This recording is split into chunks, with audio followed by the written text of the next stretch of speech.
தமிழக முதலமைச்சர் தனி செயலாளர் செந்தில்குமார், லட்சுமி பிரியா, அண்ணாதுரை, விஷ்ணு ஆகியோருக்கான துறையில் ஒதுக்கீடு செய்யப்பட்டது. என்னென்ன துறைகள் அவங்க பார்ப்பாங்கிறது ரொம்ப முக்கியமான ஒன்றா இருந்தது. அதுதான் அரசாங்கம் வெளியிட்டிருக்காங்க.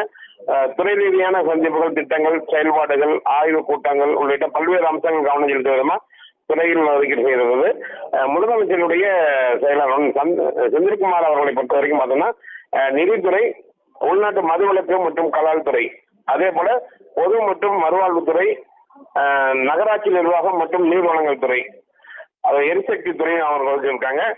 தொழில்கள், முதலீட்டு மேம்பாடு மற்றும் வர்த்தகத்துறை அவர் ஒதுக்கியிருக்காங்க. அதே போல நெடுஞ்சாலைகள் மற்றும் சிறு துறைமுகங்கள் துறை, அதே போல சுகாதாரம் மற்றும் குடும்ப நலத்துறை, பொதுப்பணித்துறை, விஜிலன்ஸ் கமிஷன், அதே இது பார்த்தோம்னா செந்தில்குமார் அவர்களுக்கு இந்த துறை ஒதுக்கியிருக்காங்க.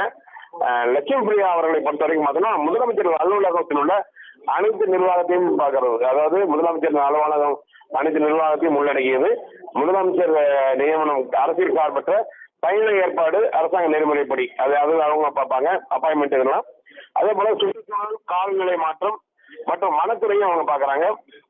அதே போல உயர்கல்வித்துறை, அதே போல பள்ளி கல்வித்துறை, வருவாய் மற்றும் பேரிடர் மேலாண்மை துறை, ஊரக வளர்ச்சி மற்றும் பஞ்சாயத்து ராஜ்துறை, அதே போல வீட்டு வசதி மற்றும் நகர்ப்புற மேம்பாட்டுத்துறை, அதே போல சமூக நலன் மற்றும் பெண்கள் மேம்பாட்டுத்துறை, மேலும் பிற்படுத்தப்பட்ட வகுப்புகள் மற்றும் மிகவும் பிற்படுத்த வகுப்புகள், சிறுபான்மை நலத்துறை, ஆழ்திராவிடர் மற்றும் பழங்குடி நலத்துறை, மாற்றுத்திறனாளிகள் நலத்துறை, இவங்களை பொறுத்த வரைக்கும் லட்சுமி பிரியா பொறுத்த வரைக்கும் இவங்க இத்தனை துறைகளையும் பார்க்குறாங்க.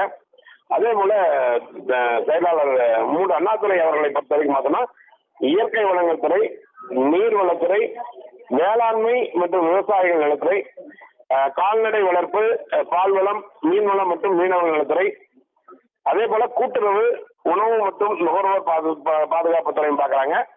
சமூக சீர்திருத்த துறை பார்க்குறாங்க.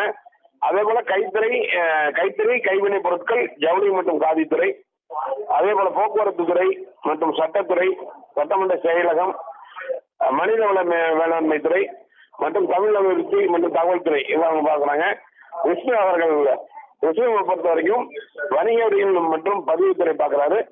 அதே போல சுற்றுலா, கலாச்சாரம் மற்றும் இந்து சமய துறை பார்க்குறாங்க. அதே போல சிறு குறு மற்றும் நடுத்தர நிறுவனங்கள் துறை பார்க்குறாங்க. தகவல் தொழில்நுட்பம் மற்றும் டிஜிட்டல் சேவை துறை பார்க்குறாங்க. இளைஞர் நலன் மற்றும் விளையாட்டு மேம்பாட்டுத்துறை அவர் பார்ப்பாரு. அவர் தொழிலாளர் நலன் மற்றும் திறன் மேம்பாட்டுத்துறை பார்க்குறாங்க. அதாவது திட்டமிடல் மற்றும் மேம்பாட்டுத்துறை பார்க்குறாங்க. சிறப்பு திட்ட செயலாளர் துறை, அதே போல சிறப்பு முயற்சிகள் துறை, இந்த முக்கியமான துறைகள் 4 பேருக்கு குறிப்பாக பிரித்து ஒதுக்கியிருக்காங்க.